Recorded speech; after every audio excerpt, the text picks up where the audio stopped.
Ozzy Osbourne está muerto. El mundo lo confirmó este 22 de julio de 2025 y, aunque el comunicado fue breve, no se necesitaba mucho más. Se acabó. El príncipe de las tinieblas, sobreviviente de 1000 excesos, el hombre que parecía inmortal se fue. Pero no lo hizo como muchos creían, por sobredosis, ni tampoco fue un accidente, ni fue en medio del caos como muchos imaginaron que siempre sería. Fue después de su último concierto en Birmingham, después de su último saludo al público y, aunque no se han revelado los detalles de su fallecimiento, hay algo que sí se sabe desde hace tiempo, dicho por él mismo y por su esposa Sharon. Ozzy tenía un pacto, un acuerdo legal y familiar. Si llegaba un punto en el que su cuerpo ya no respondiera, si su mente se rompía o su vida se reducía a tubos y hospitales interminables, él y Sharon habían decidido que pondrían fin con dignidad, en Suiza, legalmente. Lo dijeron desde hace años, lo repitieron varias veces y, aunque su hija Kelly intentó desmentir los rumores días antes de su muerte, lo cierto es que el pacto existía y hoy, con su partida confirmada, la pregunta queda en el aire. Eligió irse cuando ya no podía más.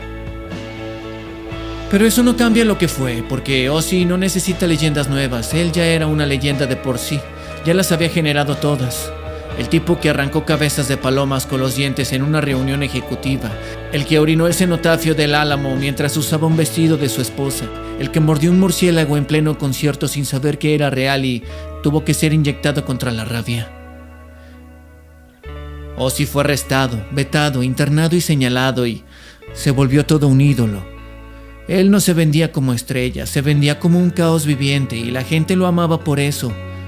No era una pose, tampoco era marketing, o al menos eso no se sabe, pero era él, era así, al menos el que se mostraba ante el mundo todo el tiempo. Descontrolado, impredecible, adicto, violento, gracioso, frágil y completamente honesto. Nunca pidió perdón, nunca intentó parecer algo que no era. Joan Osbourne nació en Birmingham en 1948, dentro de una familia obrera, sin lujos, sin futuro claro. A los 15 ya estaba en la cárcel por robar y no tenía rumbo. De hecho, ni siquiera sabía leer bien. Pero un día conoció a un grupo de músicos que, como él, estaban un poco hartos de la vida que llevaban. Juntos, después de un tiempo y luego de varias agrupaciones, formaron Black Sabbath.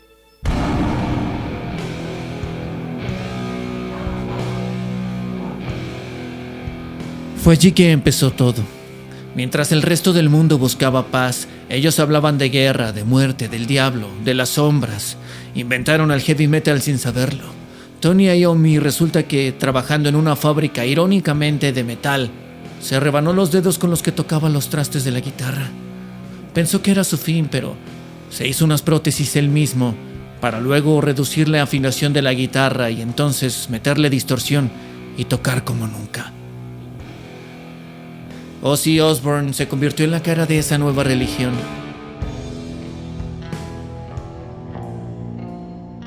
Ojos perdidos, una voz bastante peculiar, movimientos erráticos y una especie de medium entre lo humano y lo monstruoso.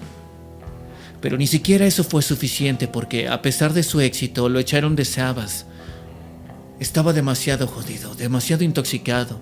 Nadie apostaba por él, nadie excepto Sharon. Ella lo recogió, lo reconstruyó y lo lanzó como solista y lo que vino después fue todavía más salvaje. Ya sin límites y sin reglas y sin banda que lo frenara, Ozzy se convirtió en un tornado. Hizo giras que parecían rituales, grabó discos como quien escupe demonios y vivió cada día como si estuviese corriendo contra la muerte. Lo arrestaron, lo internaron, intentó matar a su esposa en un brote. Volvió, perdió amigos, perdió memoria. Volvió una vez más. Se convirtió en estrella de reality show, mostrando al mundo que no todo era sangre y caos, sino que también podía ser un viejo confundido, gracioso, vulnerable. Pero aún así, nunca dejó de ser Ozzy. Nunca dejó de ser ese hombre que parecía invencible.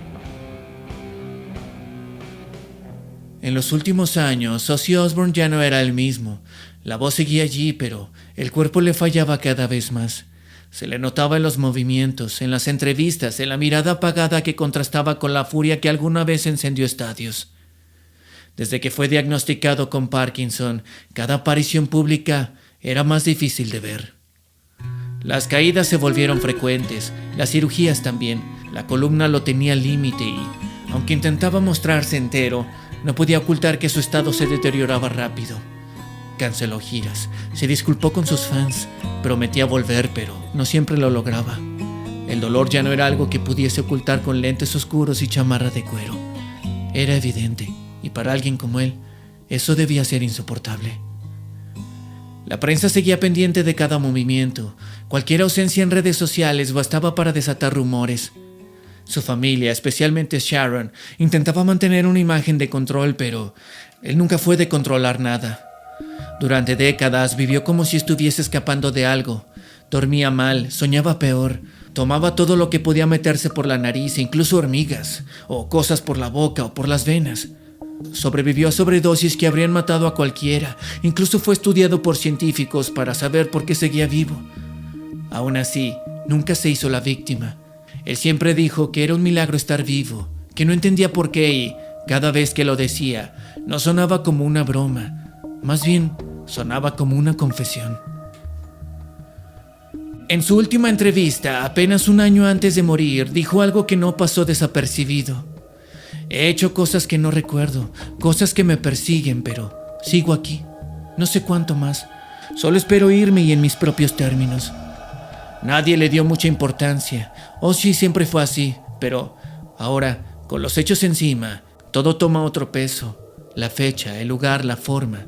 No hubo escándalo, no hubo cámaras, solo una despedida silenciosa, demasiado silenciosa para alguien como él.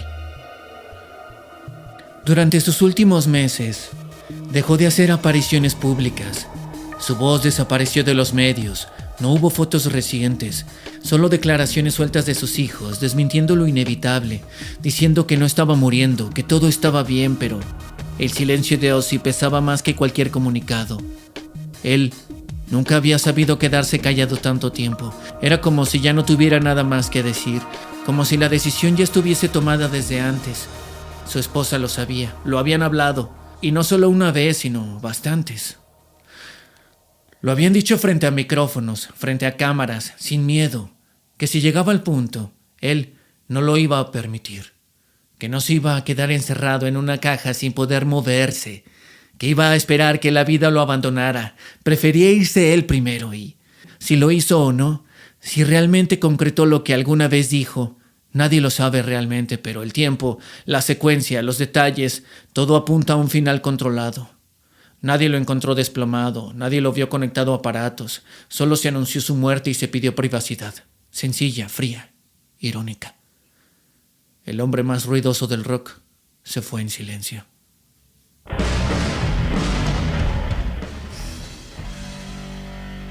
El 5 de julio de 2025, Ozzy Osbourne se presentó en el estadio Villa Park de Birmingham durante un evento benéfico llamado Back to the Beginning, organizado para recaudar fondos en apoyos a causas como la investigación del Parkinson y hospitales infantiles. Compartió el escenario con varias bandas referentes del género y, anunciado como Back to the Beginning, el último concierto de Black Sabbath por primera vez en muchos años, con los integrantes originales incluyendo al baterista, quien se había separado casi 20 años de ellos por cuestiones curiosamente de salud mental. Y es que se necesita estar loco para inventar algo así como lo que hicieron ellos. Leyendas. Interpretaron algunas de sus canciones, sus más grandes éxitos, tanto él como de solista, como ellos como banda y las otras bandas invitadas. Un concierto histórico. La imagen dio la vuelta al mundo en cuestión de horas. Ozzy estaba sentado en un trono, adaptado para su condición física y, aunque no fue una actuación extensa, el solo hecho de verlo allí, en su ciudad natal, con su gente, al lado de quien lo acompañó desde los inicios del heavy metal, fue suficiente para dejar una huella.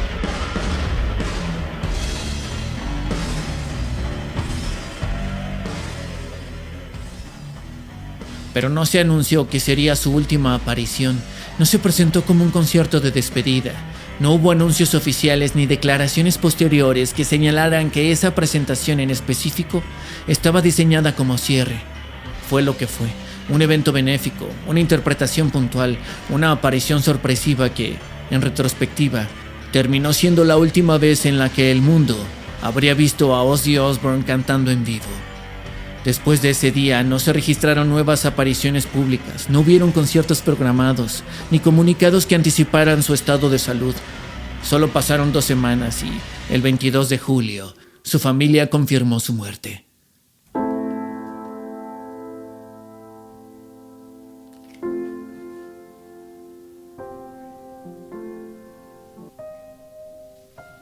El comunicado fue breve.